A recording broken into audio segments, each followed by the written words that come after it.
Hello, everyone, and welcome back to English Shadowing Talks.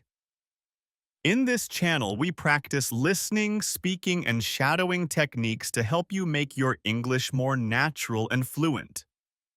Shadowing means listening to a sentence and then repeating it right after, trying to copy the pronunciation, rhythm, and speed. It's one of the best methods to improve your speaking skills. Today, we have something exciting.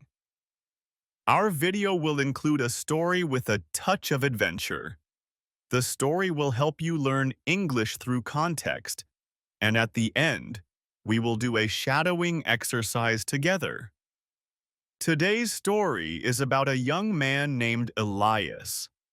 Elias lived in a small town surrounded by dark forests and high mountains. He was not a hero, not a warrior, but an ordinary boy who worked in the local library. He loved books, especially stories about ancient kingdoms, hidden treasures, and forgotten secrets. One evening, while arranging some old dusty books in the library, Elias discovered something unusual. A heavy leather book fell from the top shelf.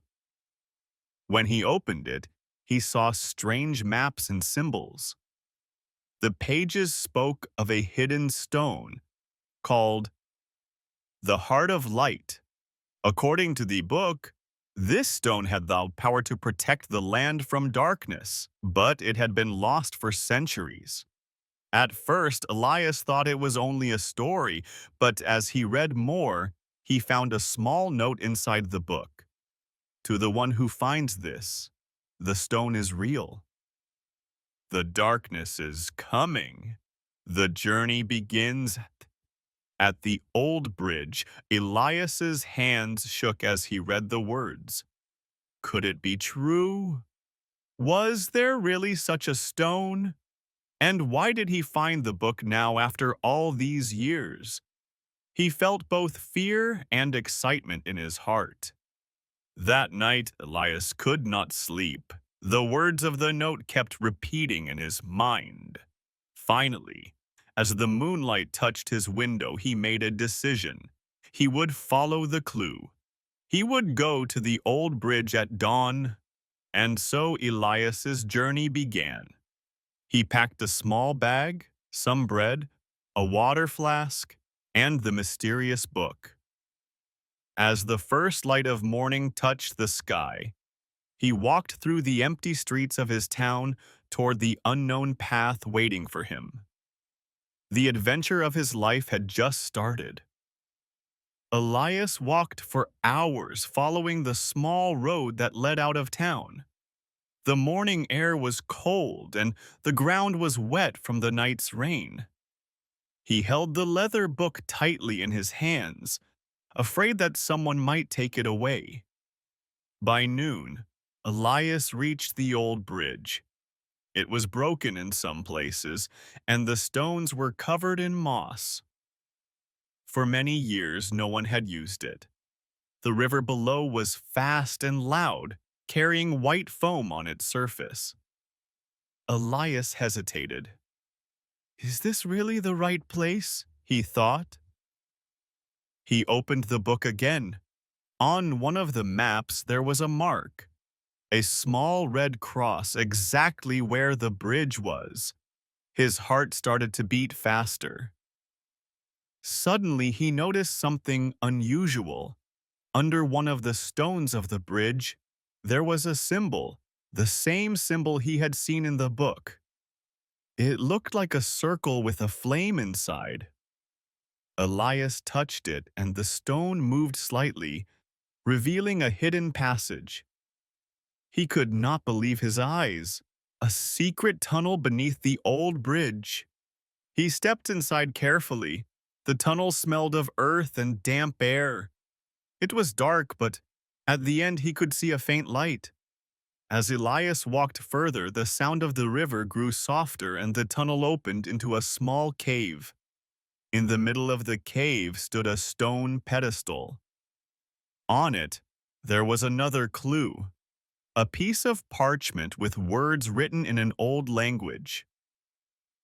Luckily, Elias had read about this language in his library work. After some effort, he understood the message. The journey is dangerous. The stone is guarded by shadows. Only the brave can pass. Elias felt a chill run down his spine. Shadows? What did that mean? Monsters? Spirits? He was not sure, but he knew this was only the beginning. He took the parchment and placed it carefully inside the book. Then, with a deep breath, he left the cave and continued walking toward the mountains in the distance. The forest around him grew darker as the sun began to set. Strange sounds came from between the trees. A wolf howled far away. Elias felt fear, but also courage. He knew he could not turn back now. Night was coming, and with it, the unknown dangers of the forest. The forest grew darker as Elias walked deeper into the trees. The tall branches blocked the moonlight, and strange shapes moved between the shadows. Every step he took made the dry leaves crack loudly under his boots.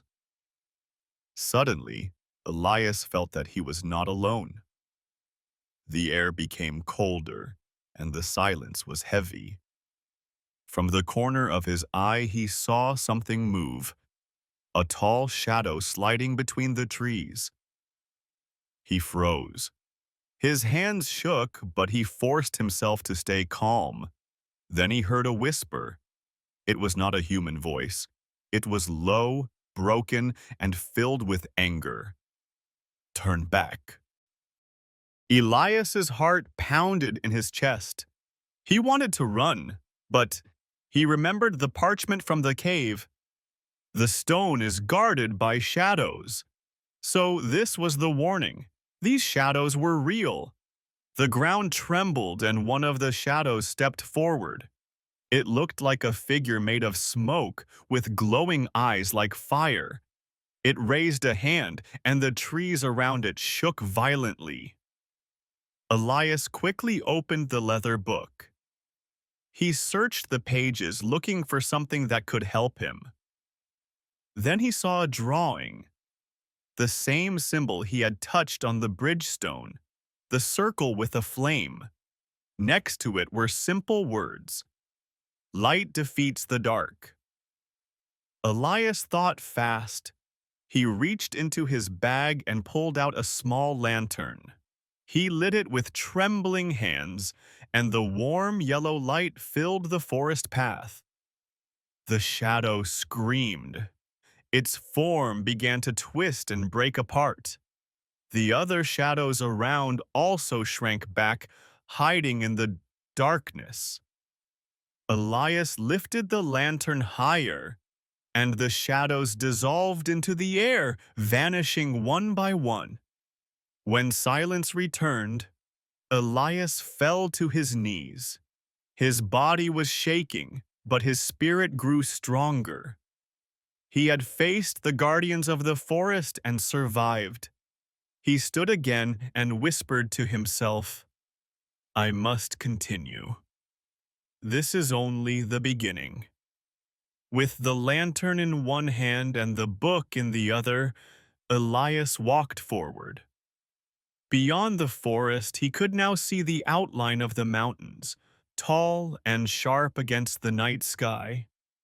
Somewhere there, hidden in the rocks, the mysterious stone was waiting. But the journey was far from safe. The shadows were only the first test. After many hours of walking, Elias finally reached the mountains. The sharp rocks rose high into the clouds and the wind was strong and cold. His lantern had almost burned out, but his determination kept him moving forward. At the base of the mountain, there was a narrow path. It twisted upwards like a snake and every step was dangerous. Small stones rolled under his boots and fell into the darkness below. Elias climbed carefully, holding the book close to his chest. At last he reached a wide plateau near the top. There, in the center, stood a stone altar. On it lay a glowing crystal, bright like fire but calm like water. Elias knew this must be the object he was searching for, the Heartstone, but he was not alone. From the shadows of the mountain walls, a figure appeared. It was taller than a man, with a body made of stone and fire. Its eyes burned like molten lava. The guardian of the Heartstone. The ground shook as the guardian stepped forward. Its voice was deep and thunderous. "Only the brave may take the stone. Show me your strength." Elias was afraid, but he remembered his journey. The bridge, the cave, the shadows in the forest. Each challenge had tested him.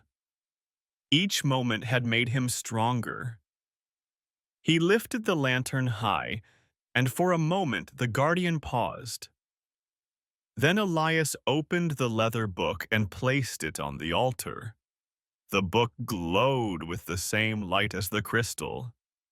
The guardian lowered its head and slowly disappeared, turning into dust and wind. The stone was now unguarded. Elias reached out, touched it carefully, and felt warmth spread through his hands.